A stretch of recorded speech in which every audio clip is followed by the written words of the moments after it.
Hi, I'm Father Anthony Hannon from Viam Pacis, and this is To Prepare His Way. The truth about consent and sex before marriage.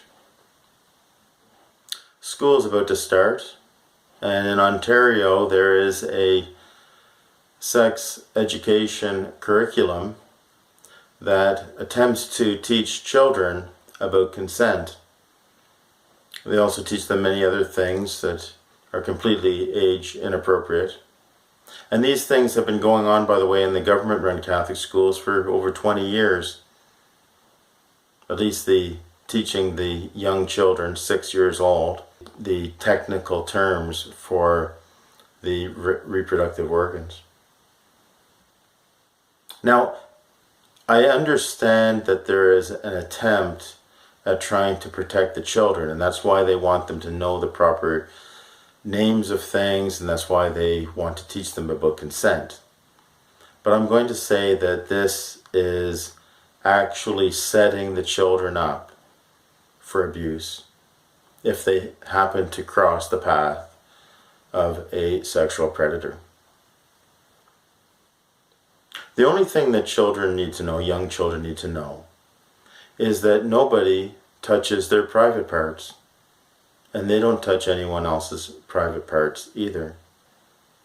And if anyone asks to be touched or to touch their private parts, you go and tell mommy and daddy right away.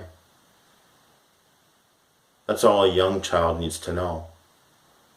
When it comes to consent, a predator can easily convince a child that they consented. And this adds to the secrecy, and it's all going to backfire.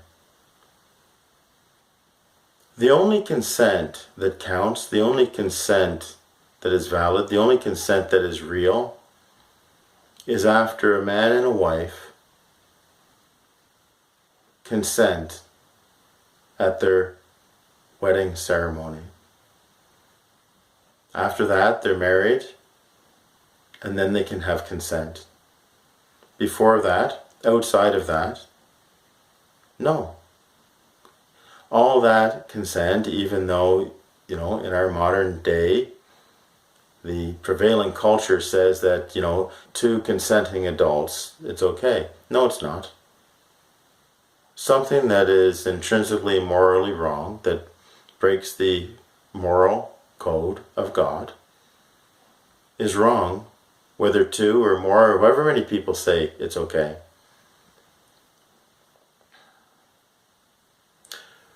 Now, I was brought up in the 60s and 70s.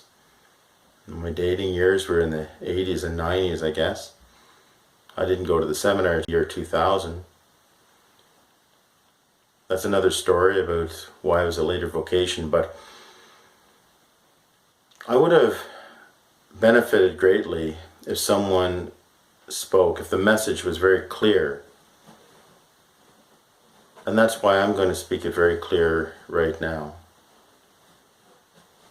How far can you go? Because we all know that you should not go all the way before marriage, right? That's called fornication. As much as our culture will make fun of virgins, that's the reality. And deep down, everybody knows it. But how far can you go? Well, here's the clear, simple truth, okay? Here's the line. Don't do with anyone that you're not married to anything that you wouldn't do with your own sister or your own brother. Oh, there might be a certain way that you might kiss your sister, guys.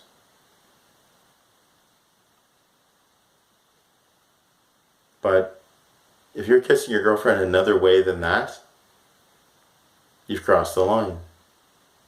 Oh, and maybe if your little brother is really young, ladies, you might cuddle up with him on a couch, watch a movie. But not if you're the same age, not if you're teenagers. Not if you're in your 20s or 30s. Am I right?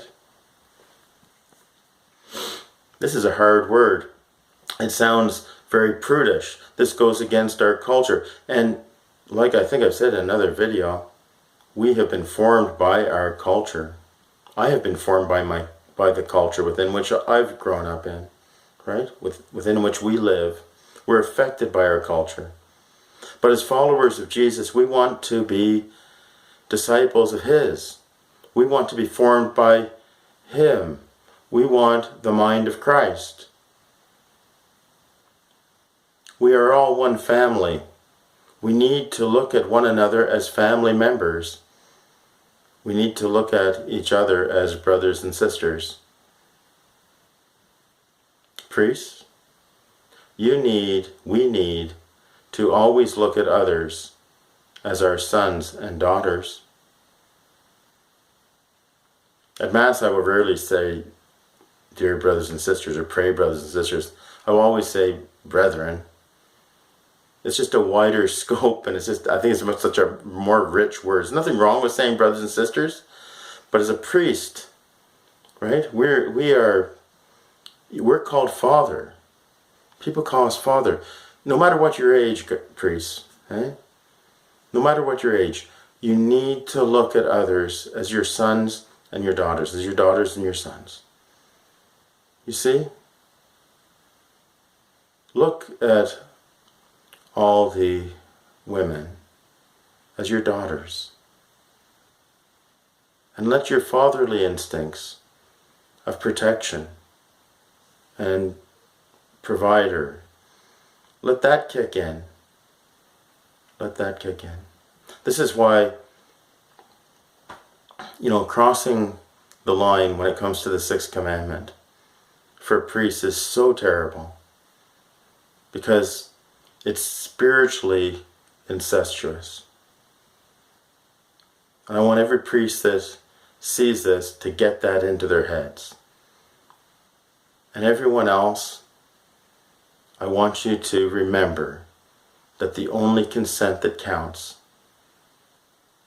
is when a man and a woman say, I do, at their wedding. God bless you. In Viam Pacis, into the way of peace. The truth will set you free.